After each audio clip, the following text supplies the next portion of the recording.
মৰমৰ ছাত্ৰ ছাত্ৰীসকল আটাই মৰম লবা আজি এটা নতুন ভিডিঅ'ৰে তোমালোকক পুনৰবাৰ মোৰ চেনেললৈ স্বাগতম জনাইছো। আজি মই যেটো মাটি পাঠটো সপ্তম মানৰ সাধাৰণ বিজ্ঞানৰ 9 নম্বৰ পাঠ এই পাঠটোৰ মাজৰ যিবিলাক প্ৰশ্ন পৰীক্ষাত অহাৰ সম্ভাৱনা আছে সেই প্ৰশ্নবিলাক উলিয়াই তাৰ উত্তৰখিনি মই তোমালোকৰ বাবে যুগুত কৰি আনিছো। কাৰণ মই জানো তোমালোকৰ তোমালোক ডাঙৰ হোৱা নাই যে তোমালোকে লেসন এটাৰ বা পাঠ এটাৰ প্ৰত্যেকটো প্ৰশ্নৰ উত্তৰ তোমালোকে দিব পৰাকৈ। গতিকে মই এই কামটোত তোমালোকক সহায় কৰিবৰ কাৰণে পাঠটো মই পঢ়ি তাৰ পৰা মাজৰ পৰা যিখিনি প্ৰশ্ন আহিব পাৰে তাৰ প্ৰশ্নখিনি উলিয়াইছো আৰু তাৰ লগে লগে তাৰ উত্তৰখিনি মই তোমালোকৰ বাবে কৰি দিছো। আশা কৰোঁ আটাই মন দি পঢ়িবা শিকিবা আৰু পৰীক্ষাত তোমালোকে ইয়াৰ পৰা অহা কোনো প্ৰশ্নৰ উত্তৰ লিখিব নোৱাৰাকৈ নিশ্চয় নাথাকিবা। আহা তেনেহ'লে আমি সময় নষ্ট নকৰি আগবাঢ়ো। এতিয়া আকৌ কৈছো পাঠটোৰ নাম হৈছে মাটি বা সইল আৰু পাঠটোৰ মাজৰ প্ৰশ্নোত্তৰখিনিহে মই তোমালোকক সম্ভাৱ্য যিখিনি প্ৰশ্ন আহিব পাৰে সেইখিনি প্ৰশ্ন উলিয়াই তাৰ উত্তৰ দিছো আৰু শ্ৰেণীটো হৈছে সপ্তম মান। এতিয়া প্ৰশ্ন নম্বৰ 1ত আছে উদ্ভিদৰ শিপাক কিহে টানকৈ ধৰি ৰাখে? উত্তৰ হ'ব মাটিয়ে। দ্বিতীয়টো হৈছে মাটিক আমাৰ জীৱনৰ অবিচ্ছেদ্য অংগ বুলি কিয় কোৱা হয়? মাটিক আমাৰ জীৱনৰ অবিচ্ছেদ্য অংগ বুলি কিয় কোৱা হয়? উত্তৰ মাটিক আমাৰ জীৱনৰ অবিচ্ছেদ্য অংগ বুলি কোৱা হয় কাৰণ মাটিয়ে উদ্ভিদক টানকৈ ধৰি ৰাখি আমাক সহায় কৰে কাৰণ উদ্ভিদৰ অবিহনে আমাৰ কোনো জীৱৰে জীৱন ধাৰণ সম্ভৱ নহয়। মই আকৌ কৈছো মাটিক আমাৰ জীৱনৰ অবিচ্ছেদ্য অংগ বুলি কোৱা হয় কাৰণ মাটিয়ে উদ্ভিদক টানকৈ ধৰি ৰাখি আমাক সহায় কৰে কাৰণ উদ্ভিদৰ অবিহনে জীৱৰ জীৱন ধাৰণ অসম্ভৱ। ই উদ্ভিদৰ বাবে দৰকাৰী পোষক দ্ৰব্য যোগান ধৰি উদ্ভিদৰ বৃদ্ধিক সহায় কৰে। তৃতীয় অৰ্থাৎ মাটি জীৱৰ আশ্ৰয়স্থল অৰ্থাৎ মাটিয়ে সকলো জীৱকে আশ্ৰয় দিয়ে। চতুৰ্থটো হ'ল মাটি অবিহনে কৃষি কাৰ্য অসম্ভৱ আৰু কৃষি কাৰ্যৰ অবিহনে আমি জীৱই খাম কি নহয় জানো? গতিকে মাটি অবিহনে কৃষি কাৰ্য অসম্ভৱ। কৃষিৰ পৰাহে আমি আহাৰ বস্ত্ৰ আৰু বাসস্থান পাওঁ। বাসস্থান পাওঁ বুলি বস্ত্ৰটো কপাহ পাওঁ আমি নহয় জানো? আহাৰ আমি খোৱা খাদ্যবোৰ চব কৃষিৰ পৰাই সৰহভাগ পাওঁ। দ্বিতীয় কথা বস্ত্ৰ কপাহ পাওঁ যাৰ দ্বাৰা আমি কাপোৰ কানি তৈয়াৰ কৰি ল'ব পাৰোঁ। আৰু উদ্ভিদ নহ'লে গছ গছনি নহ'লে বাঁহ কাঠ নহ'লে আমি কেনেকৈ ঘৰ বনাম বা আমি ক'ত বনাম? যদি মাটি নাথাকে তেনেহ'লে আমি ঘৰ ক'ত সাজিম? গতিকে সহজকৈ মই এনেদৰে লিখিছোঁ মাটি অবিহনে কৃষি কাৰ্য অসম্ভৱ আৰু কৃষিৰ পৰাহে আমি আহাৰ বস্ত্ৰ আৰু বাসস্থান পাওঁ। গতিকে এইকেইটা কথাৰ কাৰণে আমাক মাটিক আমাৰ জীৱনৰ অবিচ্ছেদ্য অংগ বুলি কোৱা হয়। এতিয়া তৃতীয় প্ৰশ্নটো মাটিৰ কোনটো স্তৰ ডাঠ ৰঙৰ? এই স্তৰত কি কি পোৱা যায়? এতিয়া উত্তৰ হ'ব মাটিৰ আটাইতকৈ ওপৰৰ স্তৰটো ডাঠ ৰঙৰ। ইয়াত যথেষ্ট পৰিমাণে খনিজ পদাৰ্থ আৰু হিউমাছ পোৱা যায়। এতিয়া মাটিৰ আটাইতকৈ ওপৰৰ স্তৰটো হ'ল ডাঠ ৰঙৰ। ইয়াত যথেষ্ট পৰিমাণে খনিজ পদাৰ্থ আৰু হিউমাছ পোৱা যায়। চতুৰ্থ প্ৰশ্নটো চোৱা মাটিত থকা হিউমাছৰ কাম কি? উত্তৰ হিউমাছে মাটিক সাৰুৱা কৰে। মাটিত থকা হিউমাছৰ কাম হৈছে ই মাটিক সাৰুৱা কৰে। পঞ্চমটো হৈছে শীৰ্ষ মৃত্তিকা বা কষ্টৰ কাক বোলে, ইয়াৰ বৈশিষ্ট্য কি? উত্তৰ, মাটিৰ আটাইতকৈ ওপৰৰ স্তৰটোক শীৰ্ষ মৃত্তিকা বুলি কোৱা হয়। ইয়াৰ বৈশিষ্ট্যবোৰ হৈছে ই কোমল আৰু ছিদ্ৰযুক্ত। এই স্তৰে বহুত পানী ধৰি ৰাখিব পাৰে।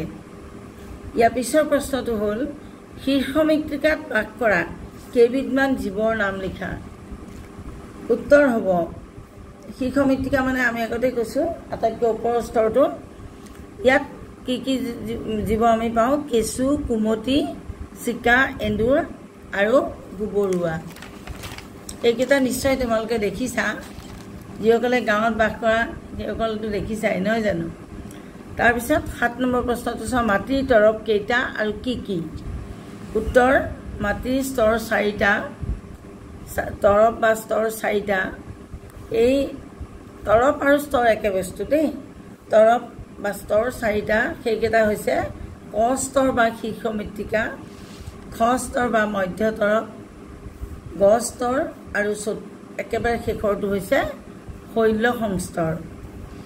এতিয়া 8 নম্বৰ প্ৰশ্নটো চোৱা, মাটিৰ খ স্তৰ বা মধ্য তৰপত কিহৰ পৰিমাণ বেছি? এই স্তৰ কেনেধৰণৰ? ইয়াৰ উত্তৰ হ'ল মাটিৰ মধ্য তৰপত হিউমাছ কম, কিন্তু খনিজ পদাৰ্থৰ পৰিমাণ অধিক। মাটিৰ মাজৰ তৰপটোত, ওপৰৰ তৰপটোত হিউমাছ বেছি। হিউমাছ মানে কি? হিউমাছ মানে হৈছে মাটিত থকা পচা মৃত পদাৰ্থ, গছ গছনিৰ পচা অংশ, জীৱ জন্তু মৰিলে তাৰ দেহৰ অৱশিষ্ট অংশ, এই গোটেইবিলাক মিলিয়ে হিউমাছ গঠন হয়। এতিয়া মাটিৰ মধ্য তৰপত হিউমাছ কম থাকে, কিন্তু খনিজ পদাৰ্থৰ পৰিমাণ বেছি। এই কথাবিলাক তোমালোকক ইয়াৰ পৰা খালী ঠাই পূৰণ কৰাও দিব পাৰে। এই কথাখিনি মনত ৰাখিলে খালী ঠাই পূৰণ কৰাও তোমালোকৰ সহজ হ'ব, বা ভুল শুদ্ধও দিব পাৰে। 9 নম্বৰ প্ৰশ্নটো হৈছে তৃতীয় তৰপ অৰ্থাৎ গ স্তৰটোৰ বৈশিষ্ট্য কি? মাটিৰনো গ স্তৰটো কেনেকুৱা? এতিয়া মাটিৰ গ স্তৰটো ফাট আৰু গাঁতযুক্ত সৰু শিলৰ টুকুৰাৰে গঠিত। আকৌ কৈছোঁ, মাটিৰ গ স্তৰটো অৰ্থাৎ তৃতীয় স্তৰটো ফাট আৰু গাঁতযুক্ত সৰু শিলৰ টুকুৰাৰে গঠিত। শিলেৰে গঠিত, যিবোৰ শিলত ফাট আছে আৰু গাঁত আছে। এই স্তৰটোৰ তলতে শৈল সংস্তৰ থকাৰ বাবে এই স্তৰটো অতি কঠিন, অৰ্থাৎ ইয়াক ঠাণ্ডাটো টান। তাৰপিছত 10 নম্বৰ প্ৰশ্নটো চোৱা, মাটিৰ স্তৰ কেইটা আৰু কি কি? এটা চিত্ৰৰ সহায়ত লিখা বা বৰ্ণনা কৰা। এই প্ৰশ্নটো তোমালোকৰ মই কৰি দিয়া নাই। তোমালোকৰ পাঠ্যপুথিৰ 208 নম্বৰ পৃষ্ঠাত থকা চিত্ৰটো আঁকি তাৰ তলৰ কথাখিনি বৰ্ণনা কৰিব লাগিব। এতিয়া তাৰপিছৰ প্ৰশ্নটো এইটো তোমালোকে নিজে কৰি ল'বা। তাৰপিছত 11 নম্বৰ প্ৰশ্নটো হৈছে হিউমাছ কাক বোলে? মই ইতিমধ্যে তোমালোকক কৈছোঁ, মাটিত থকা পচা মৃত পদাৰ্থকে হিউমাছ বোলা হয়। মাটিত থকা গছৰ পচা অংশ, জীৱ জন্তুৰ দেহৰ পচা অংশ, এই সকলোবিলাক মিলি বয় বস্তুৰ বা শাক চব্জিৰ যিবিলাক পচা অংশ, সেই গোটেইবিলাক মিলি যি পচা অংশ থাকে মাটিত মিহলি হৈ, সেয়াই হ'ল হিউমাছ। তাৰপিছত 12 নম্বৰটো চোৱা, বিচূৰ্ণী ভৱন বুলিলে কি বুজা? বতাহ, পানী আৰু জলবায়ুৰ ক্ৰিয়াৰ ফলত শিল ভাঙি মাটিৰ সৃষ্টি হয়। এইটো তোমালোকে ভূপৃষ্ঠ অভ্যন্তৰ ভাগ নে কোনোবা এটা পাঠত তোমালোকৰ আছিল এই বস্তুটো? নহয়, এই শিলৰ ওপৰত যিটো পাঠত শিলৰ ৰূপান্তৰিত শিল, গেদীয় শিল আৰু আগ্নেয় শিল, এই বিষয়ে যেতিয়া য'ত আছে সেই পাঠটোতেই এই কথাটো উল্লেখ আছে যে শিলবিলাক বতাহ, পানী আৰু জলবায়ুৰ ক্ৰিয়াৰ ফলত শিলবিলাক ভাঙি সৰু সৰু টুকুৰালৈ সৃষ্টি হয়, আৰু ক্ৰমান্বয়ে এই ক্ষয় গৈ গৈ কি হয়, বৈ আহোঁতে ক্ষয় গৈ গৈ গৈ মাটিলৈ ৰূপান্তৰ হয়। এই যিটো প্ৰক্ৰিয়া শিল ভাঙি মাটিৰ সৃষ্টি হোৱা এই প্ৰক্ৰিয়াটোকে বিচ্ছিন্নি ভৱন বুলি কোৱা হয়। ইয়াৰ পিছৰ প্ৰশ্নটো চোৱা, মাটিৰ পাৰ্শ্বচিত্ৰ কাক বোলা হয়? মাটিৰ পাৰ্শ্বচিত্ৰ কাক বোলা হয়? উত্তৰ হ'ব, মাটিৰ বিভিন্ন তৰপবোৰৰ মাজেৰে কৰা উলম্ব ছেদনক মাটিৰ পাৰ্শ্বচিত্ৰ বুলি কোৱা হয়। মাটিৰ বিভিন্ন তৰপবোৰৰ মাজেৰে কৰা উলম্ব ছেদনক মাটিৰ পাৰ্শ্বচিত্ৰ বুলি কোৱা হয়। এতিয়া ইয়াৰ পিছত আৰু বেছি প্ৰশ্ন নাই। 14 নম্বৰ প্ৰশ্নটো চোৱা, শিলৰ কণিকাৰ বাহিৰেও মাটিত কি কি উপাদান থাকে?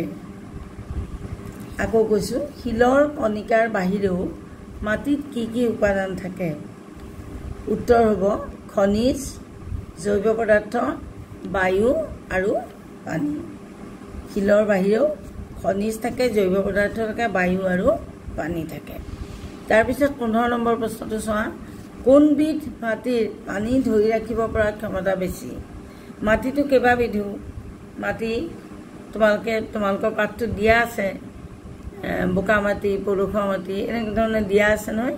মই সেই তলৰ যিবিলাক প্ৰশ্ন সেইবিলাক মই স্পৰ্শ কৰা নাই, সেইবিলাক তোমালোকক হয়তো শ্ৰেণীকোঠাত লিখাই দিছেই। আকৌ দুবাৰ সেইখিনি কাম কৰোৱা নাই। পাঠৰ মাজৰ যিখিনি সম্ভাৱ্য সেইখিনিহে মই কৰিছোঁ। কোনবিধ মাটিৰ পানী ধৰি ৰাখিব পৰা ক্ষমতা বেছি? উত্তৰ হ'ব বোকা মাটি। বোকা মাটিয়ে পানী বেছিকৈ ধৰি ৰাখে। তাৰপিছতে আহিলে বোকা মাটিৰ গুণবোৰ কি কি, অৰ্থাৎ বৈশিষ্ট্যবোৰ কি কি? বোকা মাটি বুলি তুমি কেনেকৈ গম পাবা? তাৰ কেৰেক্টাৰিষ্টিকবোৰ কি কি? উত্তৰ হ'ল, বোকা মাটিৰ গুণবোৰ হৈছে ই পানী বেছি সময় ধৰি ৰাখিব পাৰে। দ্বিতীয়তে, বোকা মাটিৰ উৰ্বৰা শক্তি বেছি, অৰ্থাৎ ই বেছি সাৰুৱা। আৰু তৃতীয়টো হৈছে, এইবিধ মাটিত হিউমাছৰ পৰিমাণ বেছি।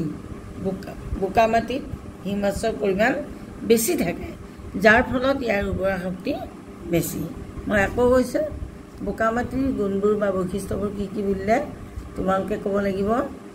1 নম্বৰ, বোকা মাটিয়ে পানী বেছি সময় ধৰি ৰাখিব পাৰে, ইয়াৰ উৰ্বৰা শক্তি বেছি, আৰু তৃতীয়টো হ'ল ইয়াত হিউমাছৰ পৰিমাণ বেছি। এইখিনিয়েই হ'ল তোমালোকৰ এই পাঠটোৰ পৰা আহিব পৰা ভিতৰৰ প্ৰশ্ন। যিখিনি কিতাপৰ তলত দিয়া আছে সেইখিনিতো তোমালোকে ইতিমধ্যে হয়তো শিকিছা বা কৰিছা। মই কেৱল তোমালোকক ভিতৰৰ প্ৰশ্নখিনি উলিয়াই সহায় কৰি দিছোঁ, যাতে এই পাঠটোৰ পৰা যিকোনো প্ৰশ্ন আহিলে তোমালোকে উত্তৰ কৰিবলৈ সক্ষম হোৱা। আকৌ কৈছোঁ, কথাখিনি ভালদৰে মনত ৰাখিবা। এনেধৰণে প্ৰশ্নই যে দিব এইটো নহয়, ইয়াক হয়তো খালী ঠাইৰ ওপৰতো দিব পাৰে, ইয়াক হয়তো মেথছ দ্য ফলোয়িং বা যোৰা বনাবলৈও দিব পাৰে, আৰু ইয়াক হয়তো 1 মাৰ্কৰ প্ৰশ্ন হিচাপে দিব পাৰে বা ভুল শুদ্ধ হিচাপেও দিব পাৰে। গতিকে কথাখিনি খালি তোমালোকে জানি থোৱা। কথাখিনি জানিলেতো কোনো প্ৰশ্ন তোমালোকৰ ইয়াৰ পৰা তোমালোকে কৰিব নোৱাৰাকৈ নাথাকা। সকলো প্ৰশ্নৰ উত্তৰ তোমালোকে কৰিব পাৰিবা। আৰু তোমালোকে এইটো কথা সুন্দৰকৈ জানা যে ভাল নম্বৰ পাবলৈ ভালকৈ লিখিব লাগিব, গোটেই প্ৰশ্ন কাকতৰ প্ৰশ্ন তোমালোকে কৰিব পাৰিব লাগিব। সেইকাৰণে এই কামটোত তোমালোকক এইদৰে মই সহায় কৰিছোঁ। যদি তোমালোকে এই ধৰণে পঢ়া বা কৰিবলৈ সক্ষম হোৱা, মন দি পঢ়া, তেতিয়াহ'লে মোৰ কষ্টখিনিও সফল হ'ব, আৰু আগলৈকো মই এনেদৰে প্ৰেৰণা পাম লেচন দিবলৈ।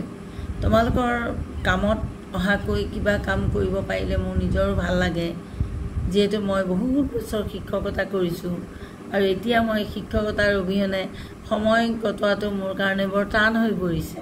চাকৰিৰ পৰা মই অৱসৰ ল'লোঁ, এতিয়া মই তোমালোকৰ বাবে এনেদৰে সময় দিছোঁ, আৰু মই এই সময়খিনি, মোৰ যিখিনি সময় মই খৰচ কৰিছোঁ, তোমালোকে যদি ভালদৰে পঢ়া, মোক আৰু তাৰ ওপৰত একোৱেই নালাগে। পুনৰ কৈছোঁ, ভালদৰে পঢ়িবা, সকলো প্ৰশ্নৰ উত্তৰ কৰিব পৰাকৈ পাঠবোৰ প্ৰস্তুত কৰিবা, যাতে তোমালোকে সকলো, আৰু এতিয়াও যদি তোমালোকৰ কিবা প্ৰশ্ন বুজিবলৈ বা শিকিবলৈ আছে মোক তোমালোকে কমেণ্ট বক্সত লিখিবা। মই সহায় কৰিবলৈ পালে অত্যন্ত সুখী হ'ম। এৰিছোঁ নহ'লে সকলোকে ধন্যবাদ জনাইছোঁ। আৰু যদি পাঠটো পঢ়ি ভাল লাগে বা শিকি ভাল লাগে, কিবা লাভ আহিছে বুলি ভাবা, তেনেহ'লে তাত লাইক আৰু শ্বেয়াৰ কৰিবলৈ নাপাহৰিবা। তোমালোকৰ দৰে আন ছাত্ৰ ছাত্ৰীসকলেও উপকৃত হওক, সেয়ে মোৰ মনৰ ইচ্ছা। এৰিছোঁ নহ'লে পুনৰবাৰ ধন্যবাদ জনালোঁ। শুভৰাত্ৰি।